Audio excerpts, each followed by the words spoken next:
It's up to the Department of Justice in the end, but have you reached the conclusion that President Trump should be prosecuted? I certainly think the president is guilty of knowing what he did, seditious conspiracy, being involved in these, kind of different segments of pressuring DOJ, vice president, et cetera. Obviously, we're not a criminal charges committee, so I want to be careful in specifically using that language. But I think what we're presenting before the American people certainly would rise to a level of criminal involvement by a president and definitely failure of the oath. The oath has to matter here. Your personal demand to stand for the Constitution has to matter. And if you have people that don't regard that at all, there is no law in the world that we can pass that's going to make a bit of difference. You're in a small minority among Republicans, only one of 2 Republicans on the committee. Our new poll also shows a huge partisan divide. 91% of Democrats believe that President Trump should be prosecuted, only 19% of Republicans. 91% of Democrats believe the president bears ultimate responsibility for what happened, only 21% of Republicans. How do you explain that gap? How do you explain the views of a majority of Republicans? Well, look, I would guess that before Nixon, really resigned, you probably see something fairly similar. Now, this is obviously, we're in a way worse position, I think, today. And I think this blows actually Watergate, out of the water. But how do I explain it? Is leadership, lack of leadership in the Republican Party. So if you have people that don't trust what they hear on the media, or they don't trust what they hear from certain leaders, and everybody has people they trust and where they get their information, but that whole segment of leaders that Republican voters trust, that includes Kevin McCarthy, of course that includes Donald Trump and others. If you're going to stand in front of those people and lie to them and tell them Donald Trump's right, the election was stolen, because that has you give me $20 when I send you the next email, or it's way easier for my primary election, we can have no doubt that 80% of the country is going to believe what their leaders are saying.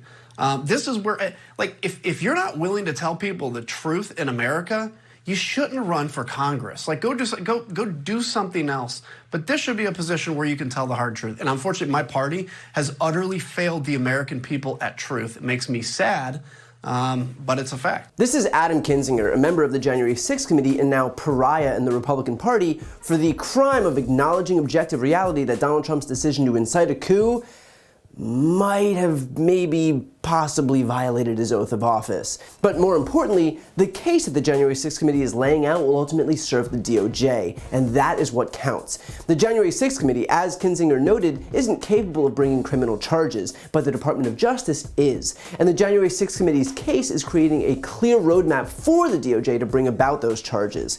And those charges are pretty obvious at this point and include obstructing an official proceeding and engaging in a conspiracy to defraud the United States. Importantly, on those charges, a federal judge in California, Judge Carter, had previously ruled that Trump likely committed both crimes.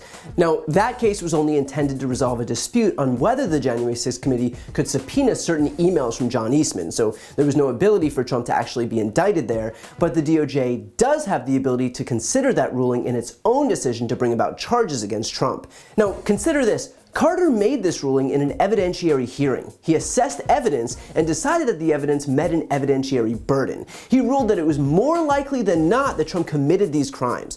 For the DOJ to indict Trump, it only needs probable cause, which is a lower burden to meet than what Judge Carter already ruled. Now, to secure an actual conviction, prosecutors would have to persuade a jury beyond a reasonable doubt that Trump intentionally committed a crime, so it's a higher bar than simply bringing charges. But let's not forget that the January 6th committee has made its case 10 times over that Trump sought to obstruct a congressional proceeding and engaged in a conspiracy to defraud the United States and had criminal intent while doing so. Remember, Trump knew the truth. He was told by Bill Barr, by Alex Cannon, by Hirschman, by a number of senior administration and campaign officials that there was no fraud and no path to victory. He ignored them and lied to his supporters anyway, pressured Pence to refuse to certify anyway, tried to get state legislators to send an alternate slate of electors anyway, pushed elections officials to change the vote counts anyway, and ultimately incited an insurrection anyway because his goal here was not some legitimate grievance with the electoral process, it was to defraud people despite knowing the truth. period. And look, in terms of the partisan gap on whether or not Americans believe Trump is guilty, of course the majority of Republicans believe he's not. Republicans being lied to about Trump's culpability on January 6th is an extension of the same exact lies that led to January 6th in the first place. The whole issue here is that the guy spent months peppering his supporters with completely baseless, unproven, and ridiculous lies about the 2020 election being stolen, to the point that insurrectionists tried to stage a coup at the US Capitol.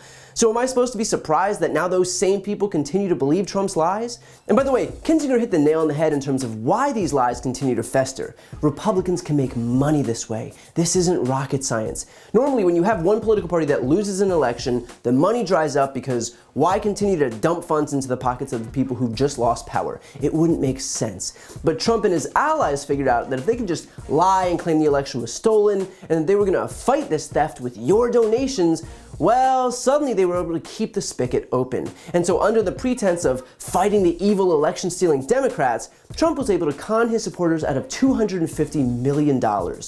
$250 million for a strategy that didn't even exist. Trump doesn't give a shit about his supporters, but their money, well, that's an entirely different story altogether. So look, instead of worrying whether or not Republicans believe Trump is guilty, maybe we recognize that the whole issue at hand is the extent to which Republicans were able to manipulate their base once into believing a lie that their elected officials at no point were able to actually prove.